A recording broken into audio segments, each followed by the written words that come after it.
এই টোকার বাচ্চা টোকায়, তুই আমার গায়ে হাত দিয়ে নোংরা করে দিলি কেন?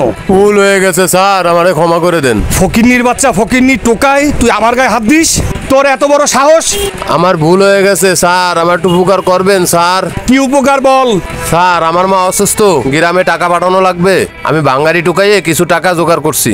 বিকাশের দোকানে পাঠাতে গেলে 300-400 টাকা কাটে, আপনি একটু দয়া করে পাঠাই দিবেন। এই 5000 টাকা একটু পাঠাই দেন স্যার। বল, নাম্বার বল। 019664082। এই দেখ, ঠিক আছে যা। ঠিক আছে স্যার, আপনাকে অনেক অনেক ধন্যবাদ। টাকাটা যে পাঠাইছো ওইটা চেক করছো? আরে ওর টাকা কি দেবো নাকি? ওর টাকা তো খাইয়ে দিছি। উনি না বললো ওনার মা অসুস্থ, টাকাটা পাঠাই দেওয়া উচিত না? আর তোর নীতিকতা বাদ দিয়ে দিই, চল বেটা। মা টাকা কি গেছে? এখনো যায়নি? ও মা চিন্তা করো না মা, চলে যাবি না। টাকা গেলে তুমি ওষুধ কিনে খাইও।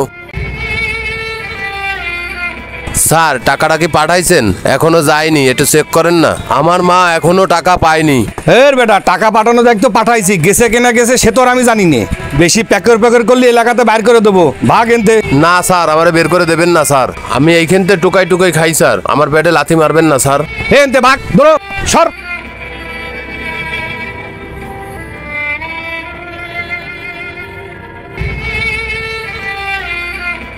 আরে এদের একটা মানি ব্যাগ, ওঠা দেখি এর ভিতরে কি আছে।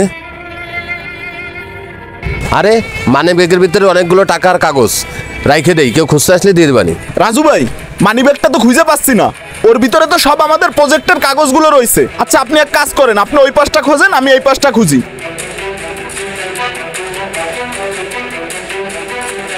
স্যার আপনারা কি কিছু খোঁজেন? একটা মানি ব্যাগ হারাই ফেলছে, ওর ভিতরে কিছু জরুরি কাগজপাতি ছিল। স্যার এটা নাকি দেখেন তো। হ্যাঁ এইটাই তো আমার মানি ব্যাগ। এই মানি ব্যাগটা চেক কর, টোকাই শালার বসালা টাকা পয়সা কাইটেতেছে কিনা দেখ। ভাই টাকা যদি ওর নেয়ারই হইতো তাহলে কি ওর মানি ব্যাগ ফিরাই দিত? স্যার আমরা গরিব হতে পারি স্যার, আমরা চোর না। দেখছেন, গরিব মানুষ হয়েও টাকার লোভ সামলে যার টাকা তাকে ফিরাই দিছে।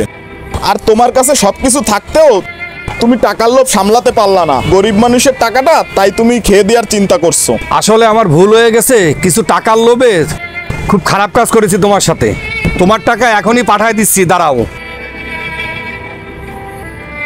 এই যে দেখো, গেছে।